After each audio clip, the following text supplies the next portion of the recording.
미가서 3장까지는 하나님이 미가를 통해서 이스라엘 백성들에게 그 심판과 그 이스라엘 백성들의 죄악을 고발했다면, 이제 4장, 5장에는 평화와 그리고 하나님의 안식, 그리고 예수 그리스도를 통한 구원에 대해서 이 4장, 5장을 얘기하고 있습니다. 그래서 오늘 미가서 4장을 보면 4장 1절에 끝날에 이르러는 여호와의 전이 산들의 꼭대기에 굳게 서며 작은 산들을 위로 뛰어나고 민족들이 그리로 물려갈 것이라. 많은 이방 사람들이 가며 이르기를 오라 우리가 여호와의 산에 올라가서 야곱의 하나님의 전에 이르자. 그가 그의 도를 가지고 우리에게 가르칠 것이 아니라 우리가 그의 길로 행하리니 이는 율법이 시온에서 나올 것이요 여호와의 말씀이 예루살렘으로부터 나올 것임이라. 하나님께서 그 예루살렘, 이 이스라엘을 3장에는 맨 마지막에 보니까 황무지로 만들겠다고 나오죠. 황무지로 만들겠다. 그래서 이 선지자들이나 그리고 그 우두머리들, 이런 사람들의 죄악들 뿐만 아니라 모든 이스라엘들이 다 죄를 짓고 있다. 근데 이제 4장에서는 회복이 되죠. 그래서 우리가 생각할 것이, 지난 시간에 거짓 선지자에서 얘기했는데, 이 죄는 거짓 선지자의 죄들 뿐만 아니라 그 모든 사람들, 이스라엘의 모든 사람들이 죄악이 있다는 겁니다. 거짓 선지자를 유혹하고, 그리고 그들에게 복음이 아닌 다른 하나님을 찾도록, 다른 물질을 찾고 자기들이 원하는 소망을 찾는 그런 거짓 하나님을 찾도록 했지만, 너희들도 그 소리를 들은 것이 너희들의 죄악 때문이다 라고 성경에서는 계속해서 얘기를 하고 있어요. 그래서 우리 에스겔서 14장 10절을 보게 되면요, 14장 10절, 만일 선지자의 유혹을 받고 말을 하면 나 여호와가 그 선지자를 유혹받게 하였음이거니와 내가 손을 펴서 내 백성 이스라엘 가운데에서 그를 멸할 것이라. 선지자의 죄악과 그에게 묻는 자의 죄악이 같은즉 각각 자기의 죄악을 담당하리니 이는 이스라엘 족속이 다시는 미혹되어 나를 떠나지 아니하게 하며 다시는 모든 죄로 스스로 더럽히지 아니하게 하여 그들을 내 백성으로 삼고 나는 그들의 하나님이 되려 함이니라. 주 여호와의 말씀이니라. 그 에스겔 선지자도 이 14장에 이스라엘 백성들 그리고 그 선지자들 모든 사람이 같은 죄악을 가지고 있다라고 얘기하죠. 그러니까 선지자들의 죄악은 뭡니까? 선지자들은 그 백성들을 미혹한 죄죠. 선지자는 미혹한 죄인데 백성들하고 죄가 같다라고 얘기한 거예요. 왜? 이 미혹함을 들었기 때문에. 에스겔서 14장 10절에 동등된 죄다, 같은 죄악이다라고 분명히 얘기합니다. 그러나 같은 죄악을 졌지만 내가 하나님 나의 언약으로 내가 너희를 택했으니까 내가 하나님의 백성, 나는 너희의 여호와 하나님이요 너희는 나의 자녀다 라고 내가 그렇게 만들어 줄 거다 라고 마지막에 얘기를 하시죠. 예레미야 5장에도 똑같이 얘기합니다. 예레미야 5장 30절부터 31절까지 보면 이 땅에 무섭고 놀라운 일이 있도다. 선지자들은 거짓을 예언하며 제사장들은 자기 권력으로 다스리며 내 백성은 그것을 좋게 여기니 마지막에는 너희가 어찌하려느니와. 이 땅에 무섭고 놀라운 일이 뭡니까? 선지자들이 거짓을 예언해요. 그런데 제사장들은 자기 권력을 다스리죠. 내 백성이 그것을 좋게 여긴다고 얘기해요.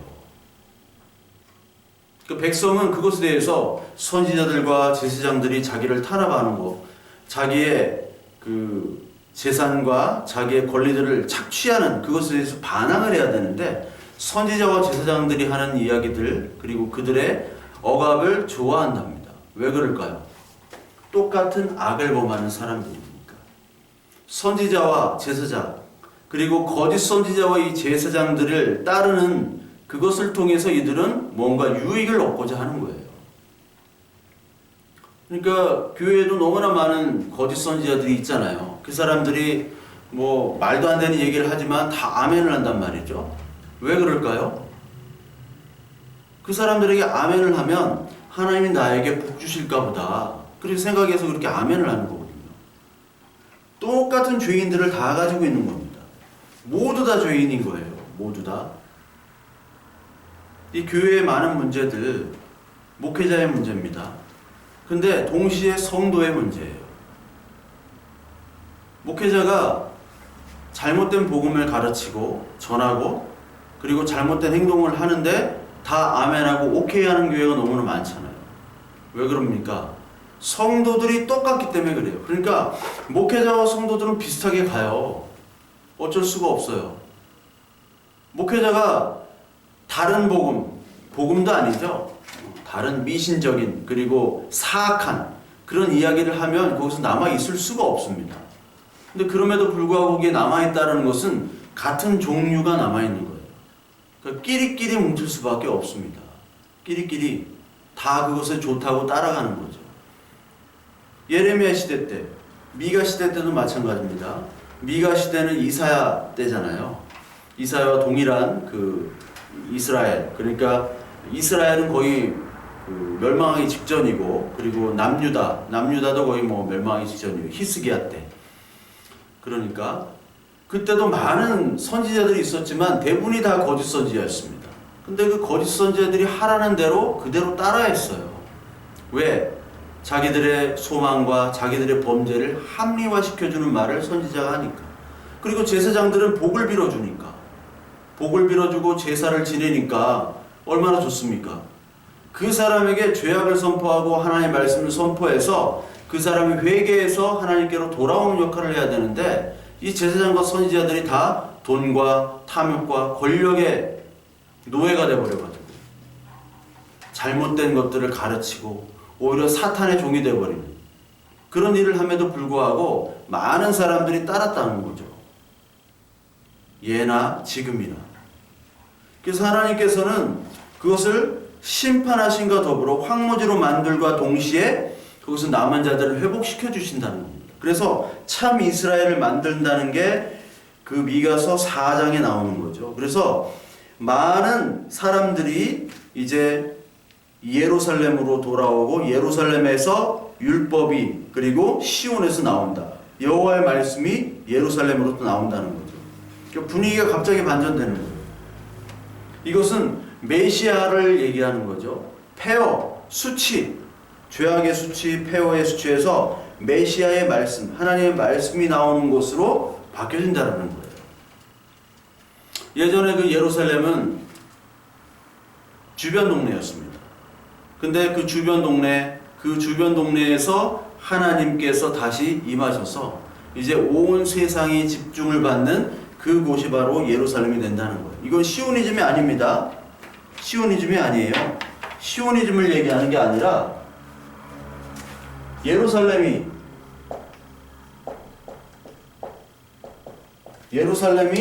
중심이 된다는 것.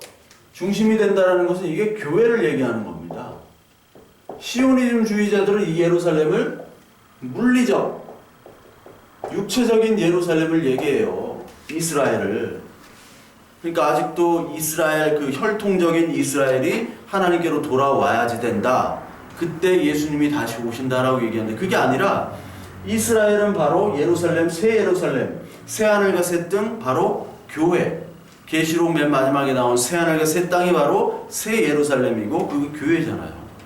그 교회를 회복시켜준다는 얘기입니다. 무얼로? 여호와의 말씀으로. 여호와의 말씀, 그 하나님의 말씀을 가지고 그가 가르칠 것이다. 그가 그의 도를 가지고 우리에게 가르칠 것이다. 하나님의 말씀이 예루살렘 교회로부터 나와서 그 교회에서 하나님의 말씀이 선포될 것이다 라고 얘기하는 거예요. 그러면서 메시아 예수 그리스도에 대한 탄생, 그리고 예수님께서 말씀으로 우리를 가르치시고 그 율법을 완성하신다는 것을 이미 미가서에서 얘기를 하고 있죠. 그래서 하나님의 말씀이 떨어지면 우리에게 구원과 심판이 떨어진다고 얘기했죠. 하나님의 말씀은 우리를 구원과 심판으로 가릅니다. 왼쪽과 오른쪽으로 갈아요. 양과 염소로 가릅니다. 알곡과 가라지를 갈라요. 히브리서 4장 13절에 말씀에 대해서 나오잖아요. 말씀. 여기 히브리서 4장 12절 하나님의 말씀은 살아있고 활력이 있어 좌우에 날선 어떤 검보다 예리하여 혼과 영과 및 관절과 골수를 찔러 쪼개기까지 하며 또 마음의 생각과 뜻을 판단하나니 지으신 것이 하나도 그 앞에 나타나지 않음이 없고 우리의 결산을 받으실 이에 눈앞에 만물이 벌거벗은 것 같이 드러나느니라.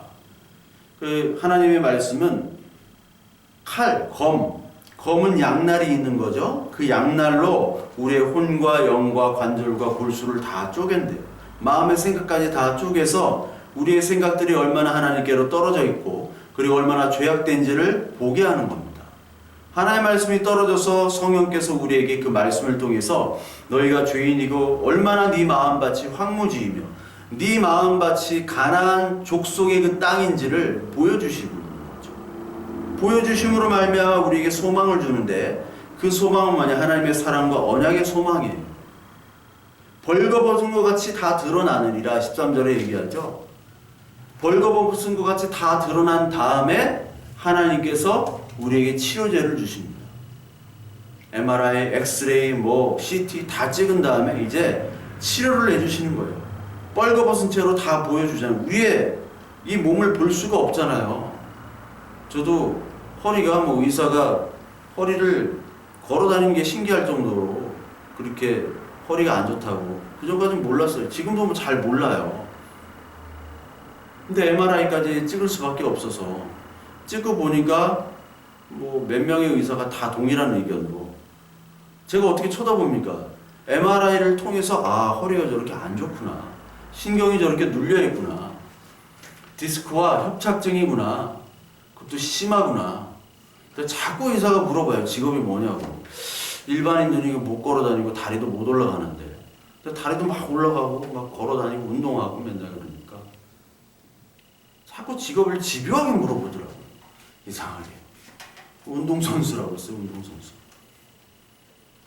그러니까 허리 근육을 계속 키워야 되는데 그 전까지는 제가 상태가 어떠한지 몰랐어요. 그러니까 다 발가벗겨지고 하나님 앞에 결산을 받으실 그런 사람처럼 발가벗겨져야 되죠.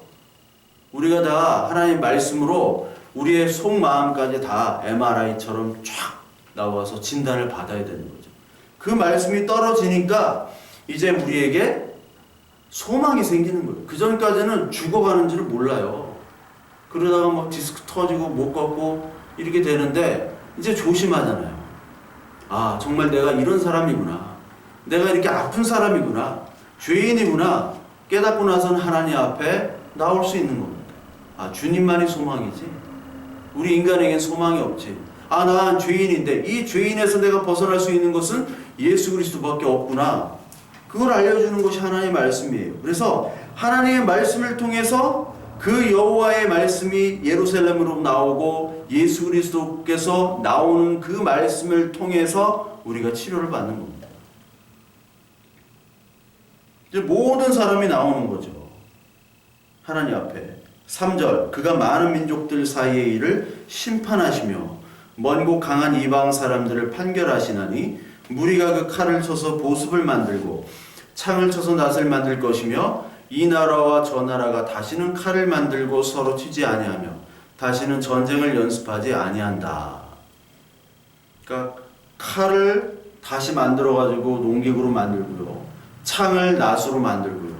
이 나라 저 나라가 지금 서로 싸우는데 그것이 전쟁 연습하지 않고 이제 화해하고 평화가 된다는 말씀입니다. 예수 그리스도께서 우리를 화목제물로 오셨죠. 화목하게 하신 하나님과 우리와의 사이에 안식을 주시기 위해서. 그 전까지 하나님과 우리와의 사이가 닫혀 있었잖아요. 죄로 인해서. 그것이 전쟁의 상태고 그것이 악한 죄의 상태입니다. 그 상태에서 예수님이 십자가의 죽으심으로 말미암아 그것을 해결해 주셨단 말이에요. 근데 누구에게 하나님께로 갈 수 있느냐? 누가 갈 수 있느냐? 바로 모든 인종들이 다 갈 수 있는 겁니다. 그러니까 우리는 다 전 세계 글로벌 사회에 살지만 이때 당시는 유대인 말고는 구원이 없다고 생각했던 그때 모든 백성, 많은 민족들 사이에 심판이 있음과 동시에 구원이 있다고 얘기하는 거예요. 많은 이방 사람들이 있지만 그 가운데 하나님의 자녀도 있고 육체적으로 혈통적으로 유대인이지만 그 가운데서도 하나님께 버림받는 사람이 있다는 겁니다. 모든 사람이 오죠. 모든 열방이 나옵니다. 어떤 사람? 마음의 할례를 받은 사람. 마음의 할례를 받고 그리고 하나님의 말씀이 떨어져서 내가 죄인이며 내가 치료받아야 될 그런 사람임을 깨닫고 하나님을 찾는 자, 하나님의 부르심을 받는 자만이 하나님께로 돌아오는 거죠. 그러니까 여기에 초대를 받는 거예요. 화목제물이 되신 예수 그리스도로 말미암아 너는 하나님과 너 사이에 이제 허물어진 그 장벽 사이로 초대받은 그 잔치에서 그 잔치를 즐기는 그 천국 잔치로 우리를 오게 하시는 거죠. 그 초대장에 뭐가 있어야 됩니까? 거룩한 옷, 의의 옷, 흰 옷, 이것이 있어야 되죠. 예복이 있어야 되잖아요. 예수님께서 비유로 말씀하셨죠. 예복이 있어야 되잖아요. 다 초대했는데 보니까 예복이 없어요. 초대받지도 않아요. 다 뭐 무슨 일, 먹고 사는 일, 뭐 다 바빠가지고 초대를 받지 못합니다. 지금 이 시간에도 하나님 부르시는데 초대를 계속 하시는데 우리가 먹고 사는 일 때문에 하나님의 초대, 이 생명의 귀한 초대를 받지 못하는 경우가 너무나 많아요. 목사는 목사대로 바빠. 하나님의 초대를 못 받는 목사들이 많아요. 목사는 어떻게 하면 교회가 커질까? 어떻게 하면 좀 더 많이 사람들이 오게 할까? 거기에만 미쳐 있다면 하나님의 초대를 받지 못할 경우도 있어요. 그 소리가 들리지 않을 경우가 있습니다. 교인들은 교인대로 어떻게 하면 잘 살까? 어떻게 하면 장가갈까? 시집갈까? 취직해볼까? 이런 걸로 그냥 가득 온 마음과 몸이 다 바쁘다면 하나님께서 주시는 그 하나님의 초대장에 우리가 응답할 수 못할 경우도 많습니다. 아니 응답하지를 못해요. 하나님께서 오늘도 초대해 주시잖아요. 너희 것들을 다 버리고 나를 의지하고 따라와라. 예수님의 제자들이 다 버리고 따라갔죠. 그래서 부귀영화처럼 누릴 것이다. 이분을 따라가면. 그래서 그런 줄 알았더니 예수님이 십자가에 죽으셨어요. 많은 사람들이 이 예수 그리스도를 따른다는 것이 되게 허황되고 어떤 종교적인 액세서리, 그리고 좀 괜찮은 교양 있는 사람, 또 위로받고 그냥 이 땅에서 좀 잘 되고 잘 살고 이런 것으로만 아는 것 너무나 안타깝지 않습니까? 하나님의 말씀과 하나님의 그 거룩한 그 전지전능하신 그 하나님을 맛보지를 못하고 그냥 종교적인, 그것도 종교적인 것도 굉장히 저급한 종교예요. 다른 종교에 비해서 되게 저급한 그런 경험과 그런 수준에서 노는 경우가 너무나 많다는 게 저는 안타깝습니다. 이 교회가 너무나도 수준이 낮아요. 교인들이 너무나 수준이 낮습니다. 일이 일비하면 조금 뭐 주식 올라가면 하나님 감사합니다. 내려가면 하나님 이게 왜 내립니까? 아니 그게 무슨 신앙이냐고요. 그럼 교회를 왜 다녀요? 아니 그 사람들이 믿는 하나님은 도대체 어떤 하나님입니까? 네? 쫌생이 하나님? 그 사람은 도대체 무슨 생각을 가지고 하나님을 외치는 거죠? 종교 중에서 가장 저급한 수준의 종교를 가지고 열심히 하나님을 부르짖고 있는 이 시대에 정말 그런 사람들을 보면은 야 너무나 답답하고 너무나 안타깝고 근데 본인은 착각하는 게 더 안쓰러워요. 하나님의 종이에요. 그런 사람들이 자칭 선지서에 똑같습니다. 똑같이 나와 있어요. 하나님께서 예수 그리스도 화목제물로 삼으시고 그 화목제물을 통해서 하나님과 우리와의 그 죄의 장벽이 해결된 사람들을 부르십니다. 부르실 때 어떻게 부르시냐? 그냥 부르시는 게 아닙니다. 율법의 것들을 다 내려놓으라고 합니다. 너의 도덕적 선, 너의 성공, 너의 가치관, 네가 가지고 있는 모든 선입견들, 그리고 네가 가지고 있는 가치들을 다 내려놓는 겁니다. 그게 하나님께서 모세를 부를 때와 여호수아를 부를 때 네가 신고 있는 신을 벗으라 그러죠. 벗고 내 앞에 오라. 왜냐하면 여기는 거룩한 곳이다. 하나님은요, 하나님 앞에서 우리의 선, 우리의 의, 그리고 우리가 가지고 있는 율법, 도덕, 그리고 가지고 있는 재산, 명예, 지식 이런 것들을 다 내려놓기를 원해요. 하나님 말씀 앞에서는 죄인과 의인밖에 없어요. 그런데 그 죄인들이 어떤 죄인들이냐? 막 살인하고 간음하고 도둑질하고 이런 죄인들이 아니라 네가 의인이라고 착각하는 사람들이 죄인이라는 거죠. 분명히 말씀하십니다. 네가 의인이라고 착각하는 인간들, 그러니까 다 내려놓고 와라. 이게 성경에서는 아브라함이 네 아버지의 본토 땅 다 떠나라는 거예요. 우리의 아버지의 본토 땅이 뭡니까? 생각해 보세요. 우리가 가지고 있는 자랑하는 것, 우리의 힘으로 할 수 있는 것들이 다 본토 땅 아비 집이잖아요. 그거 다 내려놓으라는 거예요. 그러니까 어떻게 부자가 천국에 들어갑니까? 어떻게 부자가 하나님 나라가 이 부자의 마음에 들어올 수 있어요? 그 부자의 재산들, 자기 가지고 있는 지식들 그런 것도 다 내려놔야지. 가난한 자가 돼야죠. 팔복을 받아야 되잖아요. 팔복을. 또 팔복 누가 받으려고 합니까? 아무도 안 받죠. 애굽을 떠나라. 제자들 집 떠날 때 똑같습니다. 다 때려부시는 거예요. 애굽 떠날 때도. 뒤돌아보지도 못하게. 그냥 10가지 재앙을 내려가지고 저 땅은 못 살 땅이다. 헬조선인 줄 막 다 얘기하잖아요. 우리나라 살기 좋기도 하지만 살기 어려운 나라기도 해요. 참 우리나라는 모든 것을 다 갖췄어요. 좋기도 하고 나쁘기도 하고. 근데 헬조선이라고 했던 우리나라 젊은이들이 근데 코로나 이 사태로 바이러스가 창궐하는데 우리나라가 안전하잖아요. 또 다른 것들이 벌어지면 또 우리나라는 또 안 좋은 경우도 있어요. 그러니까 이런 것들 어떤 환경에 따라서 우리가 헬이다, 천국이다 할 필요가 없습니다. 우리 안에 주님과 함께 동행하는 그 마음, 그리고 말씀이 우리를 위로시켜 주시고 우리를 새롭게 거듭나게 하잖아요. 그냥 종교적인 껍데기만 갖다가 왔다 갔다 움직이면요, 우리는 늘 기쁨이 없습니다. 하나님이 우리를 함께 하셔야 돼요. 어떤 설교를 들어보면 항상 하는 설교가 이사야서 40장에 나오는 독수리 날개침 같이 하나님이 힘 주신다고 막 이런 설교를 많이 듣잖아요. 하나님이 우리와 함께 하시면 이렇게 다 할 수 있습니다. 성령님께서 우리와 함께 하시면 모든 걸 다 할 수 있습니다. 그렇게 하면 아멘 하는데 그 함께 하시면 뭐냐? 나는 늘 질문해요. 저 양반들이 얘기하고 아멘하는 함께 하시면 하나님이 함께 하시면 전제를 달자는 거예요. 함께 안 하시면 어떻게 했다는 거예요. 함께 하시면 모든 것을 다 할 수 있습니다. 모든 것은 뭐며 함께 하신다는 건 뭡니까?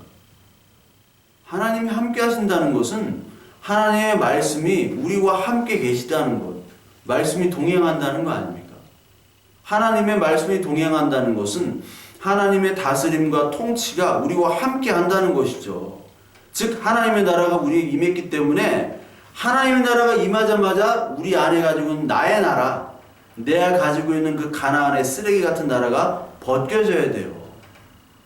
그때 모든 것을 할 수 있습니다. 모든 것이 뭡니까? 부하든 천하든 가난하든 건강하든 건강치 못하든 하나님께서 우리와 함께 하시면서 우리가 해야 될 일, 하나님의 자녀로서 해야 될 일들에 조금 더 부족함이 없다라는 것입니다. 하나님의 자녀로 사는데 우리가 건강하건 건강하지 않건 상관이 없어요. 건강하면 건강한 대로, 건강하지 않으면 건강하지 않은 대로 하나님께 자녀로 만들어주시고 우리도 또한 노력을 하게 되죠. 그것이 바로 하나님의 함께 하시면이에요.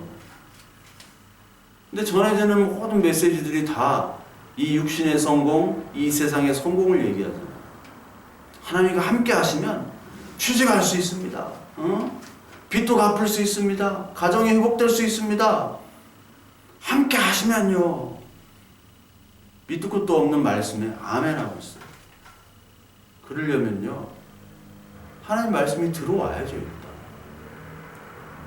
선포가 하나님의 말씀으로 하나님의 말씀이 우리 안에 심겨지도록 주님 오늘도 하나님 바른 말씀을 전하고 바른 말씀에 따라 행하며 바른 말씀이 내 안의 삶에서 싹 틀 수 있도록 포도나무 열매가 되고 무화과나무 열매가 될 수 있도록 주님 다 같이 기도합시다. 뭐 이렇게 해야 되는 거 아니에요? 뭐 밑도 끝도 없어요 그냥. 그러니까 하나님께서는 이제 전쟁터에서 하나님의 자녀의 모습, 그 하나님의 자녀들의 평안, 그 교회의 모습으로 바꿔준다는 겁니다. 그래서 전쟁터에서 하나님의 나라, 이 샬롬, 화목의 모습, 즉 에덴 동산의 회복이에요. 에덴의 회복. 에덴의 회복입니다. 에덴이 다시 회복이 되는 거예요. 에덴을 얘기하고 있습니다. 오늘 미가서 4장 4절이 3절 4절이 지금의 이 땅의 모습들을 보십시오. 지금 선거 끝나가지고 선거 때 전쟁이죠. 막 서로 고소고발하고 서로 막 욕하고 싸우고 국회에도 싸우지만 선거철에도 싸우잖아요. 서로 비난하잖아요. 선거철 가면 갈수록 그게 가장 효과가 있거든요. 선거철 당일날까지 그래요. 서로 싸웁니다. 이게 전쟁이죠. 왜 그렇게 전쟁합니까? 권력을 쟁취하기 위해서. 내가 돼야 되니까. 그게 다예요. 정치꾼들은. 왜 정치꾼들한테 그렇게 목사들이 다 아부를 합니까? 정치꾼들에게 하나님 말씀이 있나요? 이 세상의 정치는 힘의 논리예요. 결과 중시가 됩니다. 결과만 좋으면 되는 거예요. 선거 떨어지면 인간도 아니잖아요. 원숭이가 나무에 떨어지면 원숭이인데 선거에서 이 사람이 떨어지면 그 사람은 사람도 아닙니다. 막 이혼도 당하고요. 돈 다 쓰고요. 파산되고 인간 취급도 못 받아요. 누가 알아줍니까? 선거 같이 했던 사람들 중에 선거 떨어지면 이제 아무도 못 만나요. 만나주지도 않습니다. 국회의원이 돼야지. 아니면 무슨 지방의원이라도. 아니면 시장, 군수라도 돼야지. 그때 막 화이팅 외치고 그 사람의 이름을 연호하면서 막 환영해 주세요. 아니면 아무것도 아니에요. 그냥 산송장 같은. 그렇게 되기 위해서 서로 비방하고 투정하고 폭력을 일삼는 겁니다. 자기들의 이익을 위해서, 자기들의 권력을 위해서. 이건 개인이나 뭐 어떤 이익 집단이나 조직이나 국가나 똑같아요. 그러니까 이 땅은요 지옥 그대로입니다. 아수라예요, 아수라. 그 아수라에서 하나님께서 평안을 주신다는 거죠. 그 평안의 모습으로 포도나무와 무화과나무가 나옵니다. 4절 각 사람이 자기 포도나무 아래와 자기 무화과나무 아래에 앉을 것이라. 그들을 두렵게 할 자가 없으리니 이는 만군의 여호와의 입이 이같이 말씀하셨느니라. 여기 포도나무와 무화과나무가 나옵니다. 포도나무는 요한복음 15장 1절에 나온 것처럼 나는 포도나무에 너희는 가지다 라고 나오죠. 포도송이를 한번 보십시오. 되게 무성하잖아요. 여러 열매들이 하나의 딱 뭉텅이로 있잖아요. 어떻게 보면 이제 교회의 모습 같죠. 많은 사람들, 여러 가지의 사람들이 있으나 그 사람들이 하나로 뭉쳐져 있는. 그러니까 variety in unity, unity in variety. 그러니까 개별적이면서도 그 안에 하나가 되고 하나면서도 개별적인 모습이 바로 포도의 모습이에요. 그러니까 하나님께서 너와 하나님과 내가 하나이듯이 너와 나는 하나다. 내 안에 하나님이 계시고 하나님 안에 내가 있듯이 너희 안에 내가 있고 내 안에 너희가 있다. 하나라는 거예요. 둘이 하나듯이 셋이 하나듯이 이 포도송이에 있는 포도알들이 다 하나의 가지로 연결되어 있는. 참 포도가 어떻게 보면 신비한 과일이죠. 다른 과일들은 하나씩 있잖아요. 한 가지에 하나씩. 근데 이게 가지가 딱 연결돼가지고 조그맣게 막 달려있는 이 포도. 그게 교회의 모습을 예수님이 얘기하신 겁니다. 교회의 머리는 그리스도요. 그 아래 몸은 포도다. 포도나무요 가지의 비유를 하시죠. 그리고 또 무화과 나무가 나와요. 무화과 하면은 예수님이 저주하셨죠. 무화과 하면 그 율법이 생각나잖아요. 무화과 열매로, 무화과 잎으로 그 수치를 가렸던 그 에덴 동산에서 그것이 생각나는데, 여기는 무화과 나무가 나옵니다. 무화과 잎이 아니라 나무예요. 나무에 무화과 나무가 열렸다고 생각해 보십시오. 무화과는 또 먹을 수가 있죠. 그리고 큰 나무가 열려 있는 겁니다. 즉 잎만 무성한 무화과가 아니라 열매 맺은 무화과. 여기는 또 다른 의미죠. 그러니까 무화과가 성경에 참 많이 나오는데 부정적인 의미로 쓰이지만 긍정적인 의미로 써요. 그러니까 하나님 나라의 과일 중에 여러 과일이 있지만 대표적으로 포도나무와 무화과입니다. 무화과가 잎만 무성하고 열매가 없을 때는 이게 인간의 것들을 얘기하는 거예요. 666입니다. 666이 무화과 잎이에요. 근데 무화과 나무 열매가 되면 이게 7이 돼버리는 거죠. 완전함이 돼버리는 거예요. 완전함이. 하나님의 완전한. 이거는 불완전하잖아요. 불완전한 이 666에서 이제 7로 돼버리는 무화과 나무. 그래서 율법의 완성. 율법의 완성은 7이죠. 복음이잖아요. 로마서 13장에 보십시오. 로마서 13장에 보면 율법의 완성이 바로 복음으로 나옵니다. 13장 사랑은 이웃에게 악을 행하나니 그러므로 사랑은 율법의 완성이니라. 여기에 사랑, 예수 그리스도의 십자가 사랑으로 화목제물로 드려진 예수님의 그 사랑이 율법을 완성시키시는 거죠. 그러니까 무화과 잎사귀에 무성한 무화과 위에서 무화과 나무 열매가 됐던 것은 바로 예수님이 죽으심이에요. 그 사랑을 통해서 우리의 율법이, 우리의 어떤 모습이, 우리의 수치를 예수 그리스도의 흰 옷으로 다 덮어주시고 가죽 옷으로 덮어주심으로 말미암아 그 사랑 때문에 우리는 7이라는 완전한 예수 그리스도의 자녀가 된 것이죠. 사랑이, 그 복음이, 그 풍성함이, 말씀으로부터 온 그 하나님의 말씀이 우리를 포도나무와 무화과 나무 아래 앉겠다고 얘기를 하십니다. 요한복음 1장에 예수님께서 나다나엘에게 네가 무화과 나무 아래에 있을 때 내가 봤다 이미 이렇게 말씀하시죠. 무화과 나무 아래에 있을 때 봤다라는 것은 무화과 나무 아래에 그때 있을 수 있어요. 나다나엘이. 그러나 무화과 나무 아래에 있을 때 봤다는 것은 너는 창세전에 내가 택한 자녀다라는 의미도 돼요. 창세전에 너는 이미 포도나무요 그리고 무화과 나무의 아래 앉은 안식을 할 거야 라고 내가 너를 불렀다. 그것을 얘기하기도 합니다. 그것이 하나님의 말씀이시죠. 그래서 아래 앉을 것이라는 그 평안함, 그 에덴 동산의 회복을 통해서 그들을 두렵게 할 자가 없으리는 만군의 여호와 입이 이같이 말씀하셨느니라. 샬롬을 얻은 사람들은 이제 이 세상 사람들의 어떤 협박이나 그리고 핍박 이런 것들을 통해서도 그 사람들을 흔들리게 하지 않는다는 겁니다. 그 사람들을 두렵게 할 수가 없어요. 왜?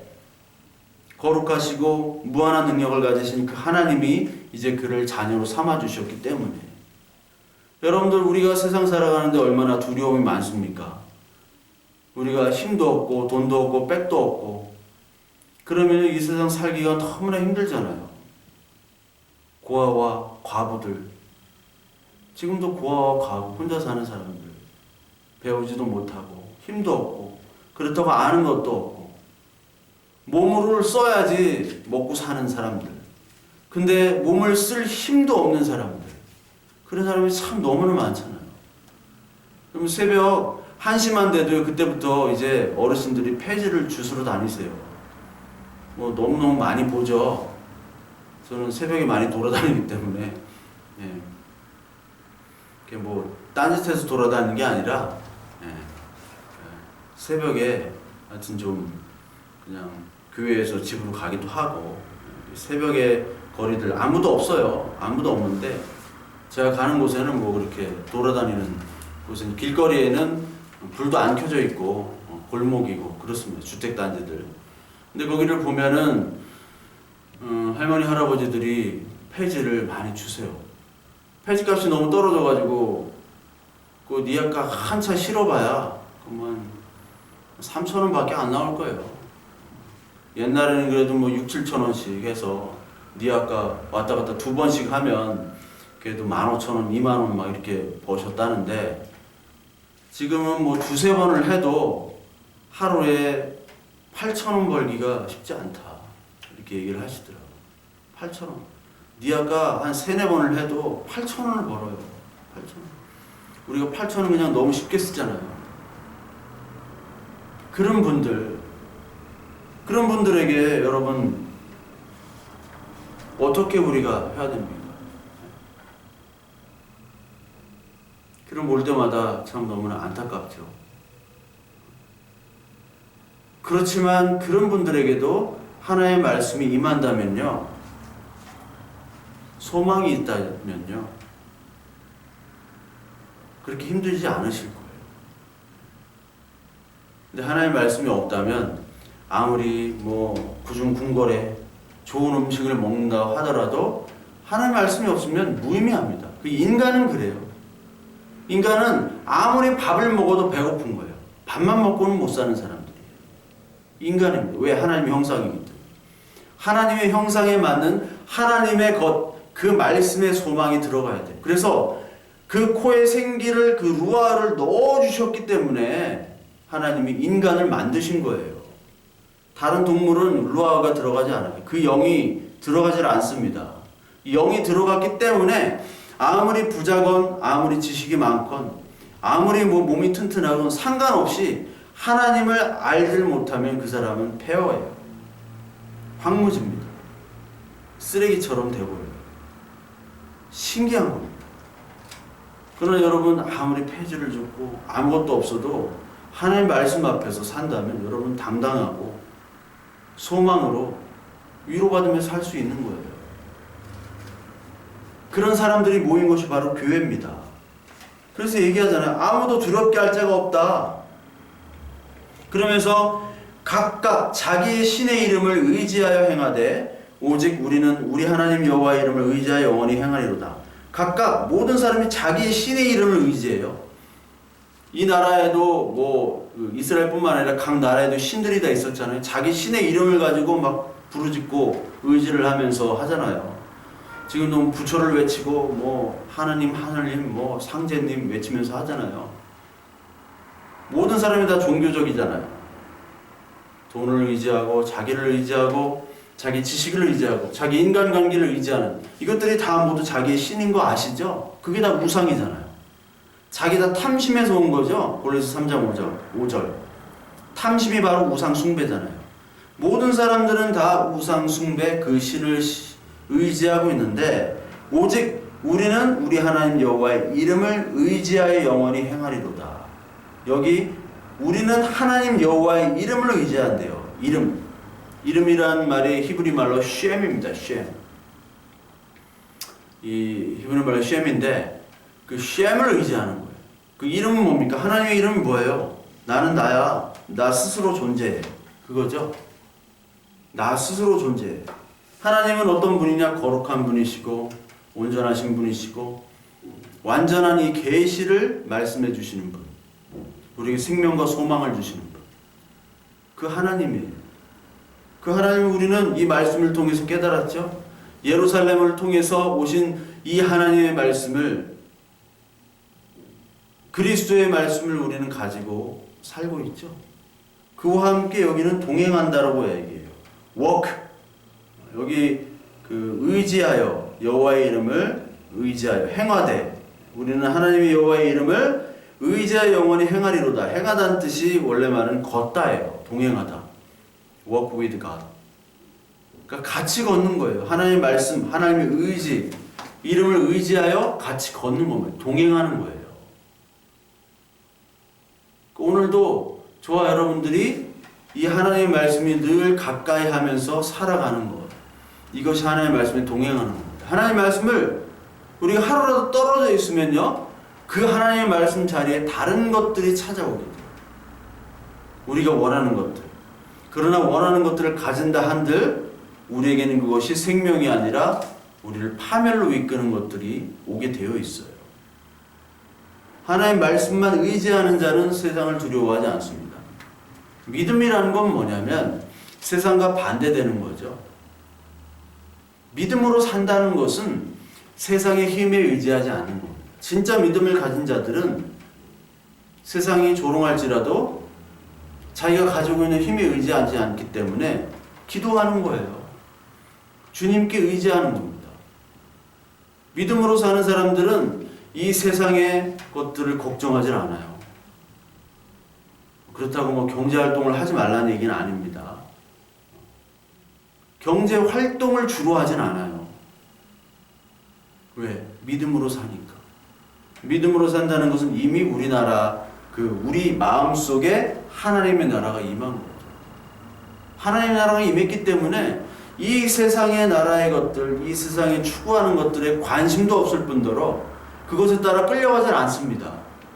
돈으로 유혹한다고 해도, 아니 물질로 유혹한다고 해도, 어떤 자리로 유혹한다고 해도 거기서 끌려가질 않아요. 쉽게. 그것이 진짜 하나님의 자녀가 된 사람들의 모습이에요. 우리는 늘 연약하죠. 끌려가기 쉽죠. 그래서 하나님께 더욱더 의지해야 됩니다. 말씀에 더욱더 의지해야 돼요. 어떤 유혹, 하나님을 떠나고자 하는 그런 유혹들이 올 때마다 하나님 말씀에 오늘도 동행합니다. 오늘도 하나님의 말씀을 소리내어 읽고 기도하는 것이 하나님과 동행하는 겁니다. 주님, 내가 말씀을 읽습니다. 주님, 하나님과 동행하고 있습니다. 주여, 나에게 힘과 용기를 주세요. 주님, 이런 유혹들을 이겨낼 수 있는 하나님 힘을 주세요. 그 동행하는 거죠. 그 동행하는 자들은 안식하며 이 세상의 가치관과 부딪힐 때 거기서 끌려가지 않습니다. 그래서요, 하나님을 진짜로 따르는 사람들은 정치판에 끼어들기 쉽지 않아요. 예. 그 맨날 하나님 찾고 복음 찾는 목사들 중에 맨날 정치하는 얘기들, 정치만 얘기하고요. 진보 보수 나눠져가지고 한쪽은 진보만 막 찬양하고 한쪽은 보수만 찬양하고, 정치에는 답이 없는 거예요. 진보 보수도 없고.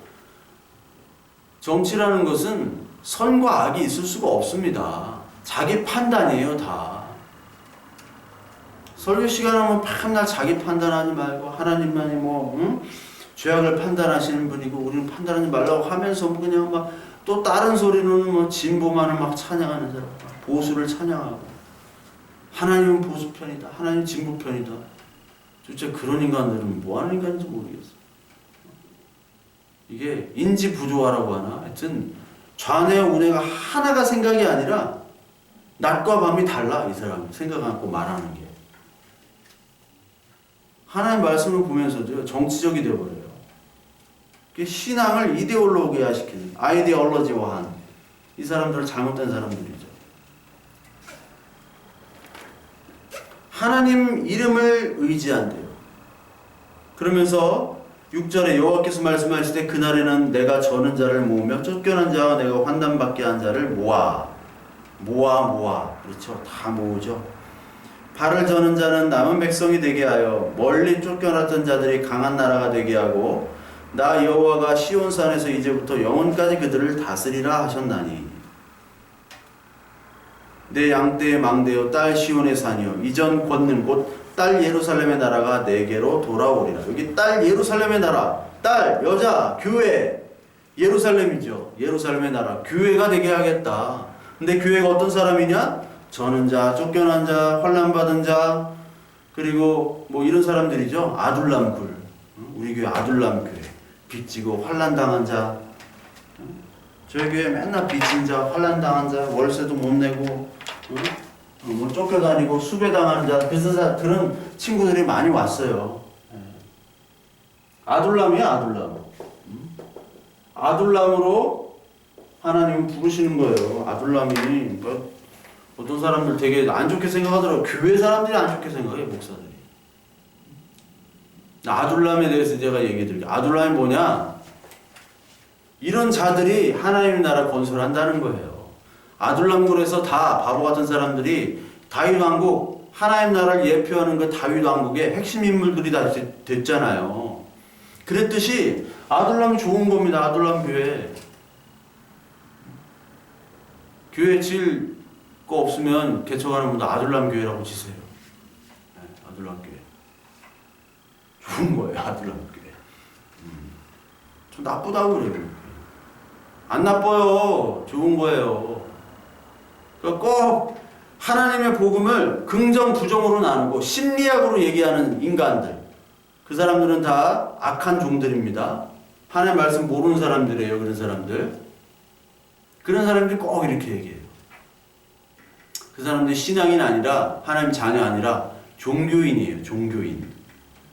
분명히 얘기합니다. 종교인이 갈 곳은 불지옥밖에 없습니다. 모든 사람이 다 종교인이에요. 자기 잘 되고자 하는. 이런 저는 자, 쫓겨난 자, 환난받게 하는 자만 온다고 했죠. 미가서에. 근데 예레미야에도 나와요.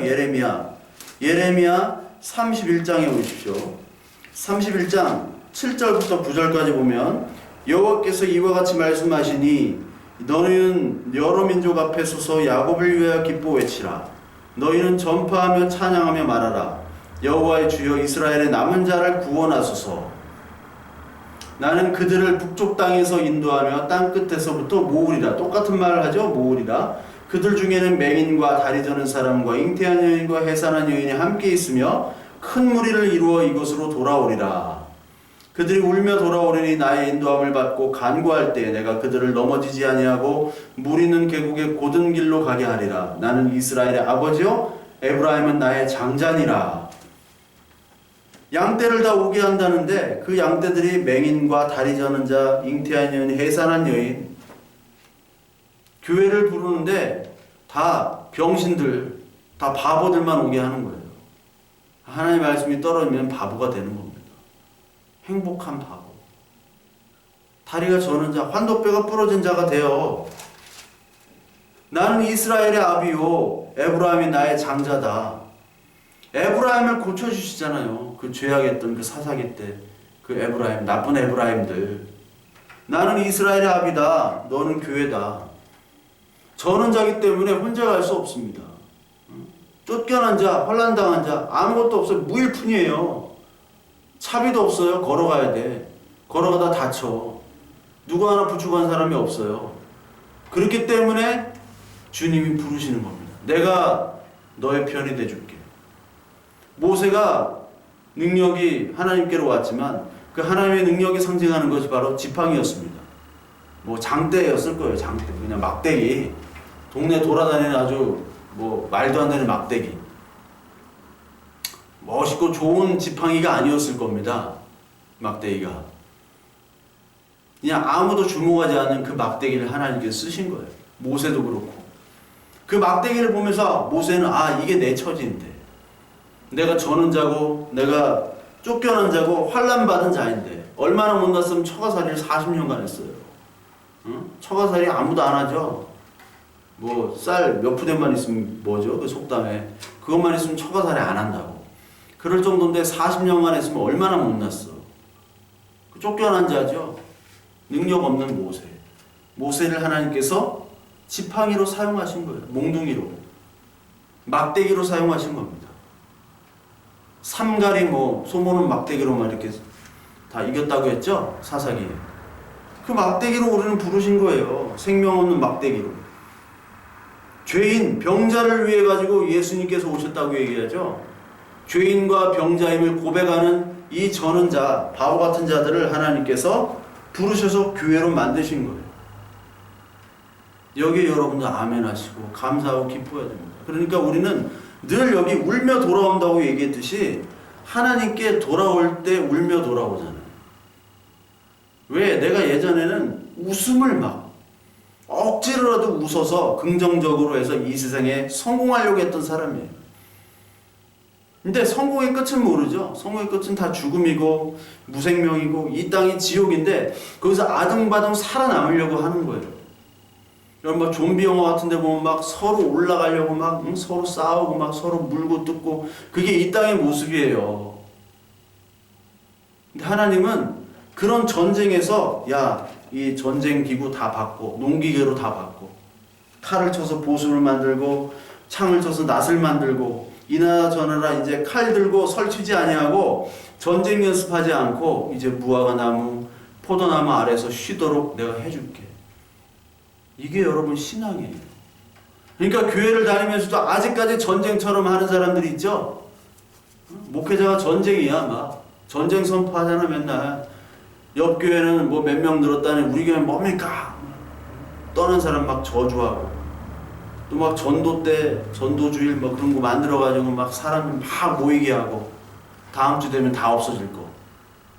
그리고 플랜카드 만들어가지고 뭐 이번 주에 전도 뭐 새신자 뭐 200명 달성. 이게 전쟁입니다. 이게 쓸데없는 전쟁. 힘 낭비. 힘을 빼야 돼요. 힘을. 우리는 예수 그리스도를 믿는 사람들은 막 훅가시 막 줬다가 훅가시가 빠져야 돼요. 막 우리 권사님들 장로님들 막 어깨에 훅가시 들어. 권사님들 막 빠마 해가지고 막 머리에 막 훅가시 엄청 막 주고 그런 거 다 빼야 돼요. 아니 예수 그리스도를 믿는 사람들이 왜 이렇게 그냥 얼굴부터가 표독스러워 그냥 막 응? 아주 표독스러워요. 아주 그냥 피도 눈물도 없는 그런 시어머니 같은 막 표정을 하고 막 목사한테만 잘해. 남편, 아들, 뭐 딸한테는 아주 표독스러운 목사한테만 잘해. 장로도 마찬가지야. 목사한테만 잘하는데 막 집에 가면은 막 다 아버지 비난하고. 그러니까 애들이 교회를 안 나오는 거예요. 목사, 장로, 딸아들이. 힘을 빼는 거예요. 힘을 빼줘야 돼요. 하나의 말씀이 임하면요 힘이 빠져요. 울며 돌아오는 겁니다. 탕자처럼. 큰아들 끝까지 고집이잖아요. 끝까지 내가 잘하고 성실하고. 그래서 저도 교회에서 옛날에 교회 조직 생활할 때 그때 보면 아주 성실하고 이런 사람들이 아주 예수 믿기 힘들어요. 그리스도의 말씀이 들어가질 않아요. 막 새벽에 칼같이 나오고 막 완벽하게 하고 지가 잘났대. 헌금도 잘 내고. 근데 말씀이 없어. 말씀이 있는 듯 한데 말씀이 없어. 말씀 앞에 꼬꾸라짐이 없어요.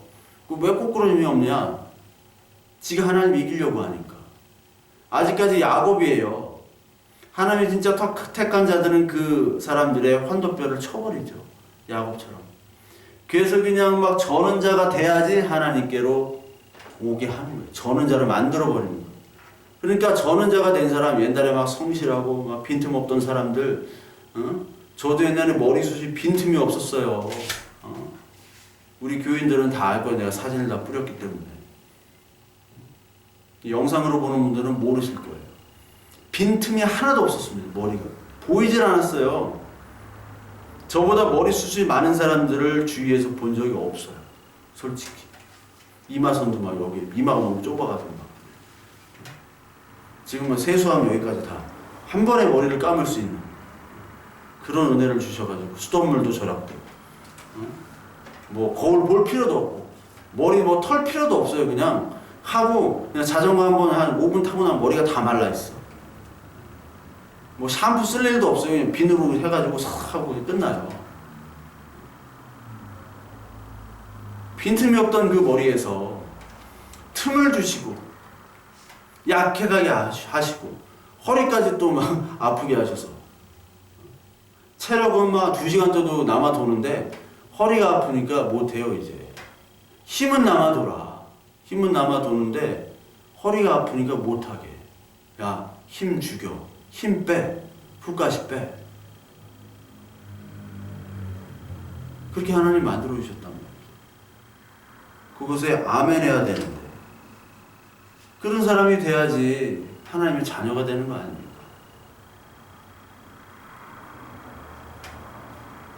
그런 하나님의 은혜를 여러분들 우리가 찬양해야 됩니다. 그래서 오늘 4장 우리 8절까지 좀 하기로 했는데 다음 시간에 이제 이 하나님의 사랑이 언약 예레미야 31장에 나오는 그 새 언약에서부터 하나님께서 주신 사랑이고 그리고 우리의 모습들 그리고 우리의 모습들을 회복시켜 주시는 그 하나님의 은혜를 우리 4장 끝에까지 다음 시간에 하는 걸로 하겠습니다.